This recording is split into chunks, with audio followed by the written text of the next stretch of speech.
Hello, I'm Eli, and today we'll be discussing Ballot Directive Language. So to begin, I want to talk about how judges think. There are a few key concepts I want to cover, and then after that I'll discuss Ballot Directive Language and some strategies you can use to implement them in your rounds. Okay, first, what matters to judges in a round? Of course, the arguments and the flow matters, but so does perceptual dominance.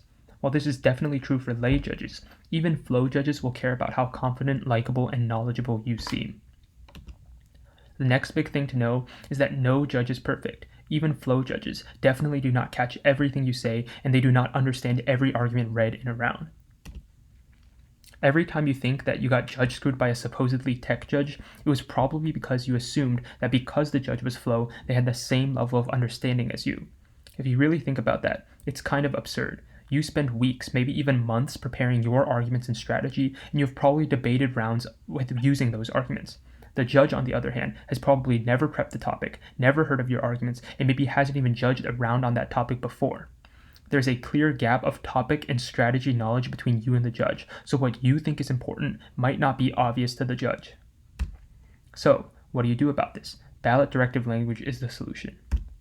So, what is ballot directive language?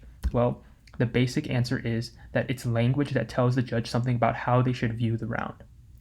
It can be as simple as signposting. For example, when you say, "We have two warrants," that is making sure you and the judge are on the same page, and now the judge is more likely to flow your arguments and understand them. Signposting is pretty simple, and most debaters already do that. Another form of ballot directive language is implicating.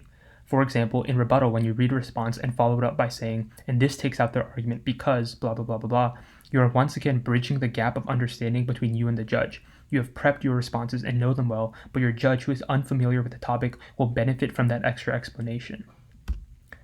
Implicating, though, is probably something that's not new to most debaters, and most of you are also probably doing it already. What most debaters aren't doing, though, is saying this language in the context of the ballot, which is where ballot directive language really comes in. When you signpost, you are letting the judge know where you are on the flow, but that doesn't have to do anything with the ballot or how they evaluate the round. It's usually the same with an implication. You might be doing some extra explanation that gives the judge more understanding, but you are not interacting with how they would go about deciding the round. This type of ballot directive language, the one that interacts with the decision and the ballot, is the most useful. You are literally telling the judge how they should do their job, and if you are both on the same page with how to evaluate the round, actually winning it becomes a lot easier. Okay, so now we're going to go over a few strategies on how to do that. The first is explaining weighing. We already have another full lecture on comparative weighing, so I'd recommend you check that out. But essentially, when you weigh, you are telling your judge why your argument is comparatively more important than your opponent's. So you might use scope as a weighing mechanism. Just saying we outweigh on scope because we are impacting out to more people will usually work. But if the debate is muddled, it might be hard for the judge to keep track of what's going on. Saying one extra sentence, "therefore you prioritize our arguments over theirs," makes the weighing argument now it's in the context of the ballot.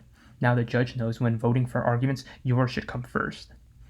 To go a step further, you should be even more direct. After reading your weighing argument, follow it up by saying, "that means when evaluating the round, the first place you look to is our contention too. If we win this argument, we also win the round." Once again, this is putting your weighing in the context of the ballot. In a real round, let's say it's kind of messy and both sides read weighing arguments, but no analysis is done on which weighing argument to prefer. This ballot directive language could be enough to persuade your judge to just side with yours, which is why it's still super helpful in tech rounds. The second strategy I want to talk about is framing the direction of the round. Now, this has nothing to do with framework arguments, but rather centering the rest of the round over a mistake your opponent made. I think that in most rounds that you are winning, you should be able to start your final focus by saying something like, "they should lose the round because they concede X." For example, you could say, "they concede X response, which means that their impact has zero chance of occurring. Any risk of offense on our side means you automatically affirm." Something like that not only emphasizes the concession, which makes the judge more likely to flow it, but it also puts you in a strategic position where you have to do very little work to win. It also makes the judge's job of evaluating the round easier. If you tell them that you only need to win this one little thing to win the entire round, they will literally be looking for you and finding ways to vote for you if they see you doing that one little thing.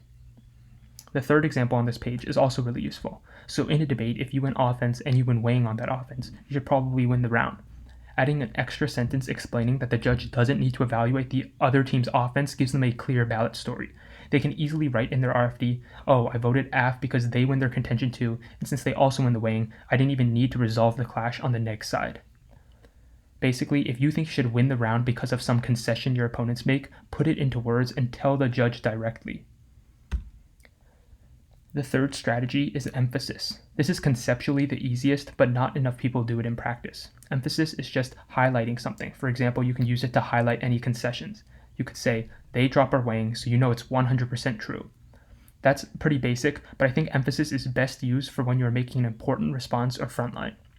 If something is critical to your argument, you should slow down and change your voice when you're explaining it. Not only does this increase the chance your judge will flow it, but it also signals to them that this argument stands out because you're using a different voice for it. This is particularly useful in summary when you're frontlining complex arguments, and it's also useful in the first final focus for when you want to preempt any arguments your opponents might make in the second final focus. And all of these strategies that I've mentioned will probably also increase your perceptual dominance. If you are telling the judge what to do in a confident manner, they will probably believe you, especially less technical ones. But even in tech rounds, spending extra words to literally tell the judge how to evaluate the round will give you the edge in close decisions. At this point, you might be thinking, what will happen to my word efficiency? Won't all these extra words take up valuable time? Well, a big thing to note about efficiency is that it does not matter if there is no understanding. Your judge must understand the words that come out of your mouth. More information is completely useless if they don't understand it. I've said this many times, but I think it's super important and I'll say it again. You as a debater have far more topic and strategy knowledge than the judge. In almost every round, your judge will not know what is important and what is not, so it's your job to convey what is important in the back half. You can think of it like this. Your judge, they flow down keywords, not every single word, so you should use ballot directive language to tell them exactly what keywords they should write down. You might also be thinking, shouldn't judges already know what I'm telling them? Like, don't flow judges already know how weighing works? Well, a few things on this. First is that you probably aren't as clean on the flow as you think you are. Your weighing mechanism that makes perfect sense to you might actually be a little bit confusing to your judge. So putting in the extra work and telling them how that weighing functions in terms of deciding the round can clear up any confusion, and it can also separate you from your opponents, which will be extremely useful for less technical judges who might not actually think the same way about weighing as you. Okay, for some closing thoughts, I just want to leave you with three main concepts. The first is that flow judges are not perfect. They will not write down every card, every response, and every warrant you read. If something is particularly important, you should slow down for it. The second thing I want to leave you with is that all judges, whether they know it or not, care about perceptual dominance. Sometimes this might mean seeming more confident, but other times it's telling the judge how to evaluate arguments on the flow. And all of these tiny behavioral things add up over the course of the round, and at the end of it, make the judge more receptive to one team over the other. Finally, is that there will always be a knowledge gap between you and the judge, and fundamentally, ballot directive language is how you bridge that gap and ensure you are both on the same page. Thank you for listening.